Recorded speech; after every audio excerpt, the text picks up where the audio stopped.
Angsty teens develop killer superpowers, psychics go head to exploding head, murderous robots and crazy cars. These sci-fi movies are proof you don't need a big budget to make millions at the box office. It's your decision. I'm interested to see what you'll choose. In a lot of ways, Alex Garland is the new John Carpenter. He doesn't need a blockbuster budget to make a film that audiences can't forget. His directorial debut, Ex Machina, proved that with a budget of a mere $15 million. Alicia Vikander is Ava, a female robot designed to push the limits of artificial intelligence and emotions. Domhnall Gleeson is Caleb, a programmer brought in to serve as her personal Turing test. Together, the two develop an intimate relationship under the watchful eye of a tech billionaire played by none other than Oscar Isaac.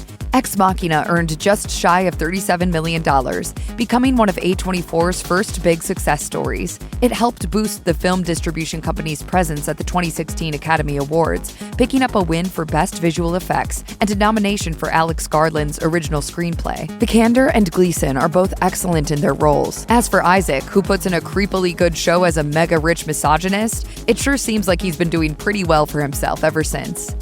George Miller went from medical school to Mad Max, crafting his apocalyptic sci-fi road odyssey for just a few $100,000, much of which he earned from working in the emergency room. His star was a then unknown Mel Gibson, who took home a $15,000 paycheck for his title role as Max Rokitansky.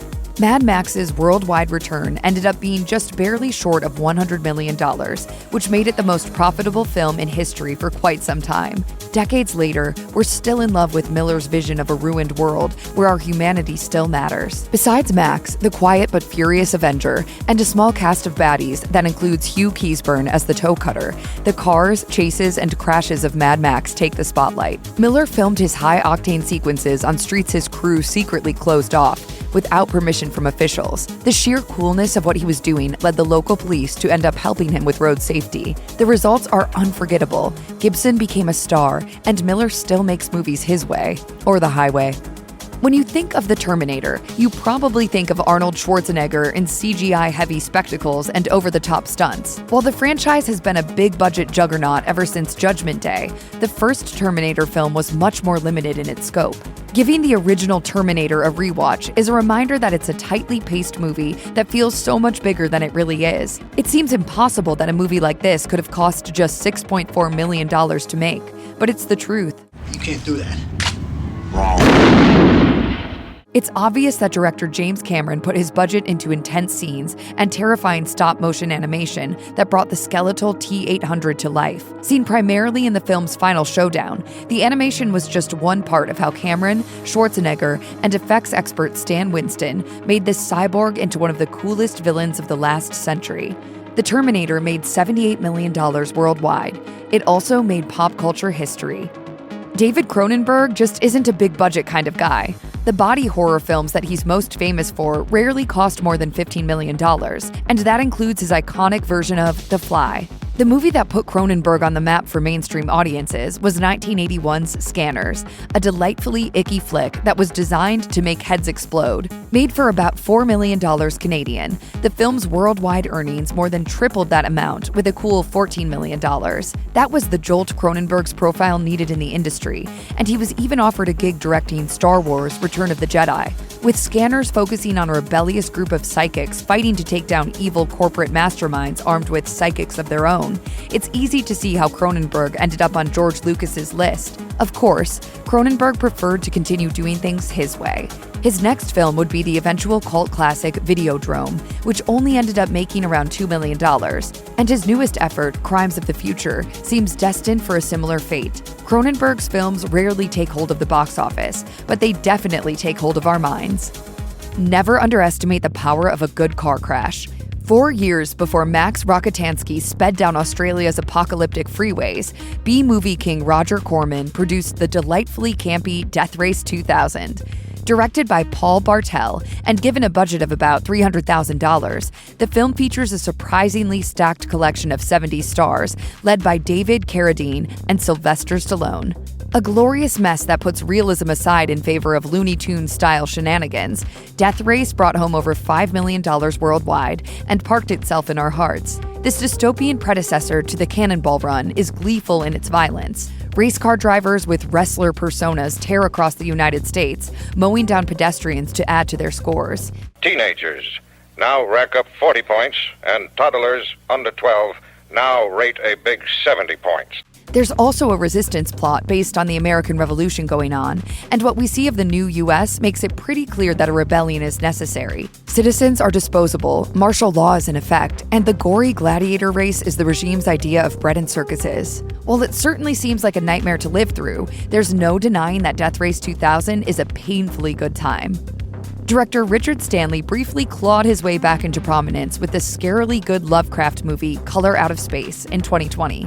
Derailed by the infamously bad The Island of Dr. Moreau, his filmography is both limited and strange, especially his debut feature. Hardware, released in 1990, is the sort of film that pops up randomly on streaming services every few months, the kind of thing that goes half-watched on a sleepless night until you realize how terrifying it actually is. Made on a tight $1.5 million and returning $5.7 million in its theatrical release, Hardware is a true cult classic.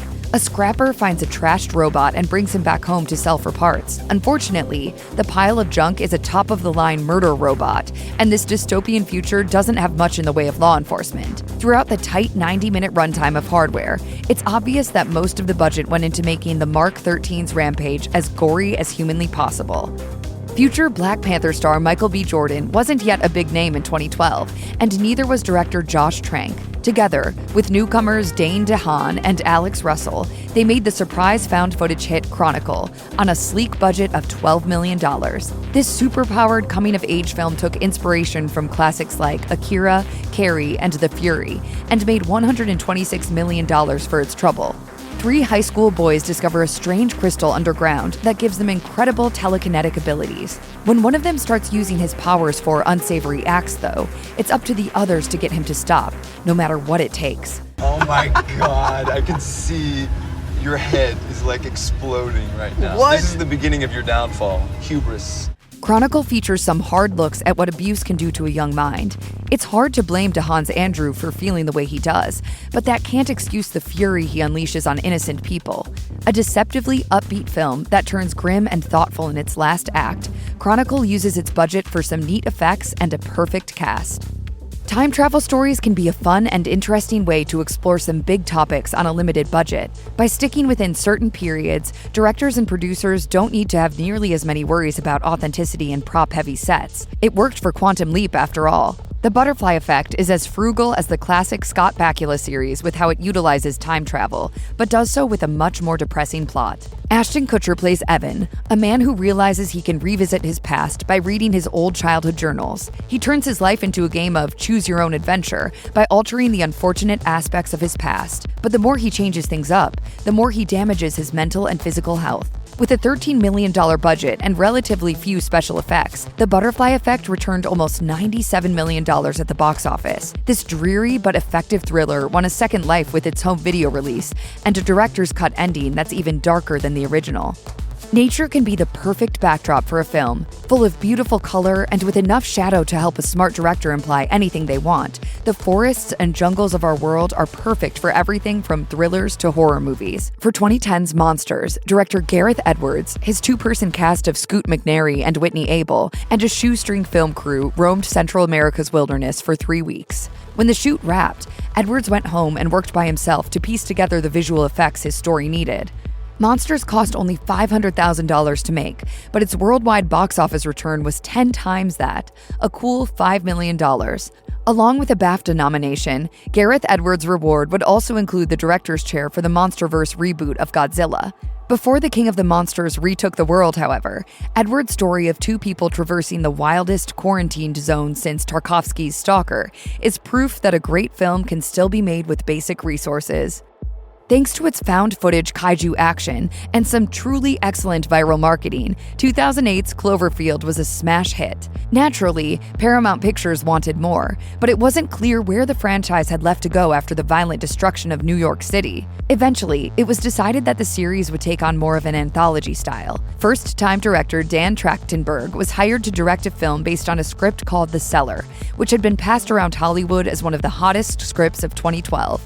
It was eventually decided that the film would be folded into the Cloverfield universe, and it was given the new name of 10 Cloverfield Lane. With a budget of around $13 million, this movie spends most of its time up close and personal with a three-person cast stuck in an underground shelter. Something terrible is happening outside, but John Goodman, in his scariest role to date as the doomsday prepper Howard, won't let anyone out to figure out the truth, or let anyone in to help them survive.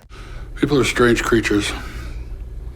You can't always convince them that safety is in their own best interest. With a controversial twist that's as good as anything the Twilight Zone has to offer, 10 Cloverfield Lane brought $110 million back home to its creepy concrete bunker. With a budget of $30 million, District 9 pushes the boundaries of what can reasonably be considered a small-budget film. Regardless, this South African production with a little-known director and a cast of unknowns blew up expectations worldwide. It made $210 million, became a viral sensation, and made director Neil Blomkamp a name to remember. Blomkamp buffs up his 6-minute short, Alive in Joburg, into a feature that's just shy of 2 hours. With that comes a brutal exploration of racism, apartheid, and private militarization. Like the short it was based on, much of District 9 is presented as a documentary that follows workers in the multinational United Corporation as they relocate Johannesburg's destitute alien population into what's advertised as a slightly nicer prison camp.